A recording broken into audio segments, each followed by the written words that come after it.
पवार यांचं महत्त्व कमी करण्यासाठी त्यांच्या पक्षाच्या नेत्यांची भाजपला साथ आहे असा रोहित पवारांचा आरोप. खरं तर रोहित पवार यांना मला एवढंच सांगायचं की रोहित पवारजी फक्त 1,500 मतांनी तुम्ही आपल्या मतदारसंघामधनं निवडून आला आणि त्याही वेळेला अजितदादांनी असं सांगितलं होतं की पठ्या मी तुला मदत केली म्हणून तू निवडून आला, अन्यथा त्या 1,500 मतांनीही रोहित पवार निवडून आले नसते. त्यामुळं रोहित पवारनी आपला मतदारसंघ बघावा. अजितदादा भारतीय जनता पार्टी आणि एकनाथजी शिंदे यांच्यासोबत अतिशय घट्ट आहेत.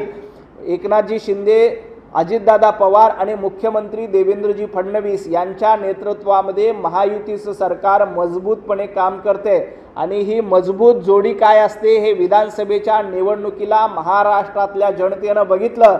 म्हणून या त्रिमूर्तीला आशीर्वाद देण्याचं काम महाराष्ट्रातल्या जनतेनं केलेलं आहे. आता देखील विधानसभा निवडणुकीप्रमाणे या महाराष्ट्रामध्ये होणाऱ्या सर्व स्थानिक स्वराज्य संस्था निवडणुकीत, महापालिका निवडणुकीत या त्रिमूर्तीचा करिश्मा आणि त्रिमूर्तीची जादू चालणार आहे. महाराष्ट्रातील जनता देवाभाऊंच्या नेतृत्वातील महायुतीला निश्चितपणे आशीर्वाद देतील.